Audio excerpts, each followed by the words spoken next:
Hi everyone, welcome to my channel. In this video, we have start our another project, HR Analytics project. This is also a Kaggle project, guys. So before we start, I just show you my previous project. If you have not watched my previous project, first of all, go to my channel and find a Kaggle project playlist. And in Kaggle project playlist, I uploaded our student performance analysis. This is also a Kaggle project. So first of all, what my previous project, this is a very interesting visualization in this project, guys. So first of all, watch my previous project, okay, and then jump into the new project, okay. This is our HR analytics project. And guys, first of all, when you start any data science project or any project, first of all, you understand the problem statement, okay. So I just show you our CSV file. So this is our CSV file, guys, okay. So in CSV file, you have to see there are lots of column available like employee ID, department, region, education, gender, requirement, and many more, okay. And one column is available like each promoted, like 0 show the customer our employee is not promoted, and 1 is show the our employee is promoted, okay. So in this project, we have classified the which employee is promoted and which employee is not promoted, okay. So in this project, we have classified them, okay. So you have to see there are lots of column is null available, null value is available. So in this project, we have work on the null value, okay. And the label encoder part, like convert a categorical variable into a numerical variable, okay. So there are lots of work in this project we are doing, okay. So let's start the project, guys. First of all, we have import our necessity library. I have import NumPy, Pandas, Matplotlib, and Seaborn. NumPy is used for the matrix multiplication and mathematics part mainly. Pandas is used for the data analysis part, and Matplotlib and Seaborn is used for the visualization part. Okay, so I just import NumPy as NP, import Pandas as PG, PD, and import matplotlib.pyplot as PLT, and import Seaborn as SNS. Okay, Seaborn as SNS. Next, I just import matplotlib.inline percentage, and I just set the style white grid and 538. Okay, 538. Okay, this is the I just set the style of the our visualization part. Next, I just read our training data and testing data. I just call train is equal to pd.read CSV, and train.csv I just import and read that test data. And next, I just check our the test shape and train shape. So you have to see in our training part, 54,808 rows are available and 14 columns are available, okay.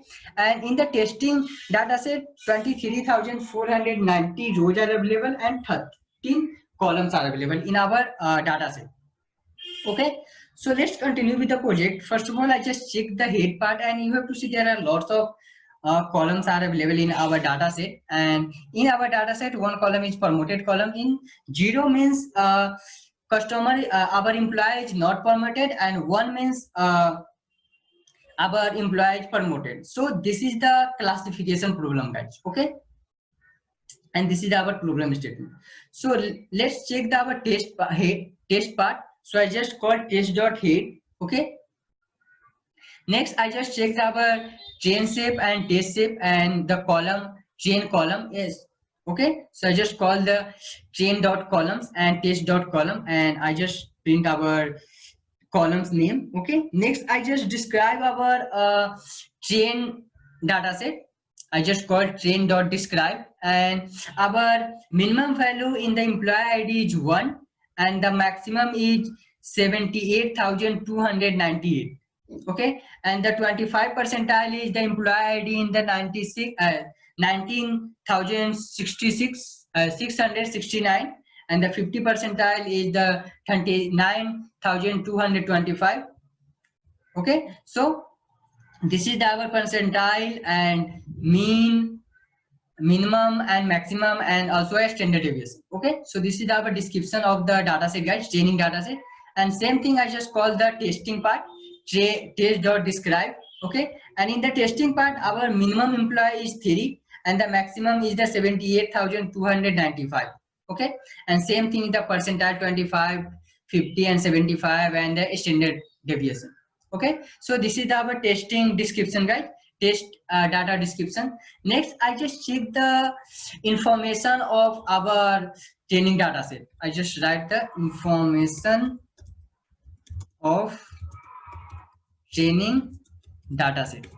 Okay, so this is our all the information of training data set. Like you have to see in the employee ID 54,808 columns are available, and in the education ID only a 52,399 rows are available. Means some values are missing value or some rows are missing value in available in our education column, guys. Okay, and the same thing you have to see in the previous year rating. Previous year rating only 50,684 rows are available. Means some of the rows are missing value, guys. Okay, so I just check the visualization in the missing value. So first of all, I just call the like a how many rows are the missing value. So I just call train.original.sum function. Okay, if I not call the sum function, it just show all the like a true or false. Means false means this value is not a null and true means this value is null.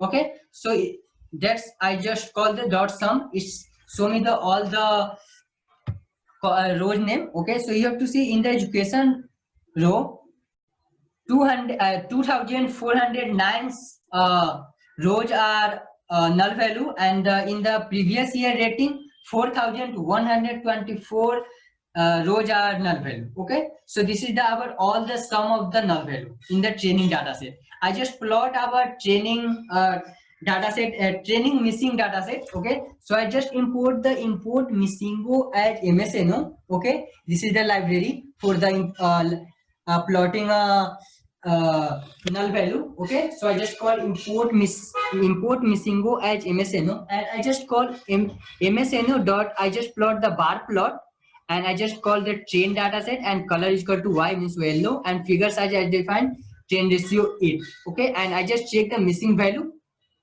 Okay, in the training data set, and you have to see in the our training data set 5,000 first of all 52,399 rows are available, and some of the missing value is available. And okay, so it's clearly so.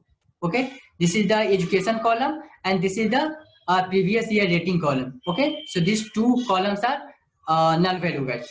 Next, same thing, I just check the testing part, guys. So in the testing part, in the education column 1,034 rows are the null value. In the previous rating column 1,812 rows are the missing value. Okay, so I just same thing, I just plot the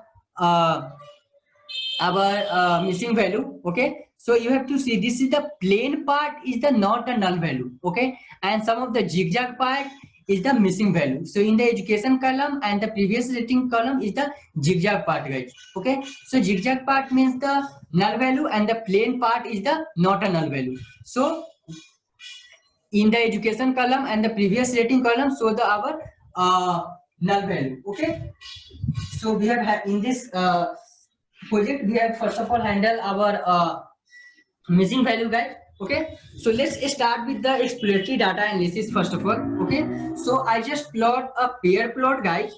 Okay, and in the pair plot I just call SNS dot pair plot, and I just plot a train data set. So what is SNS? SNS is the our C1 library.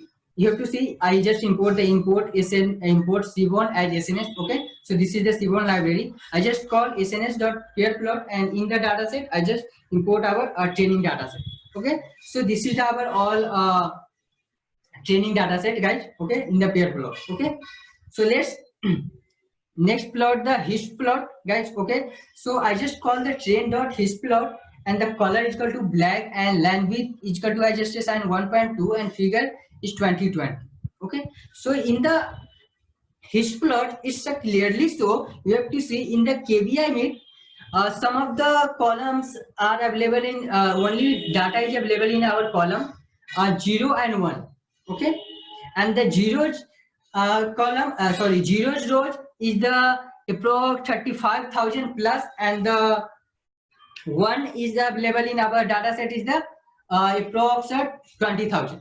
Okay, so then age column, mostly age is available in our data set is the approx 28 to 35. Okay, this is our 28 to 35 is the mostly age is available in our data set. Okay, so this is the all thing, guys. And in the award winning is the like you have to see approx 55,000 plus people who have not promoted, not awarded, and only few of the candidates is awarded. Okay, and in the promoted column you have to see approx 50,000 our employees not promoted, and approx 5,000 employees promoted in our data set. Okay, so this is our heat plot, guys. Next, I just plot the heat map. In the heat map, I just first of all call the plt.figure size. Next, I just call the sns.heatmap and train.core. Okay, next I just call the a naught is equal to true. What is a naught? A naught is show this part, guys. Okay, a naught is show the this part, and the color mark is reading, and the a naught I just a naught this size. Okay, this is the size. Okay, so you have to see the green part is the low correlated and the red part is the highly correlated. So this is our heat map, guys. Okay, so that's all about in this video, guys.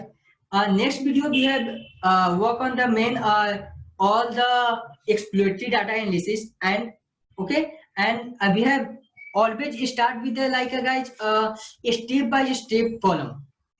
Like when you have work on the any project or any data science project, you always start with the step by step columns. Like first of all work on the employer ID column, then the department column, region column, and education column, and so on. Okay, so that's all about in this video, guys. Next video we have continued our HR analytics project. So if you have this project is the interesting, please like and subscribe my channel. Thank you.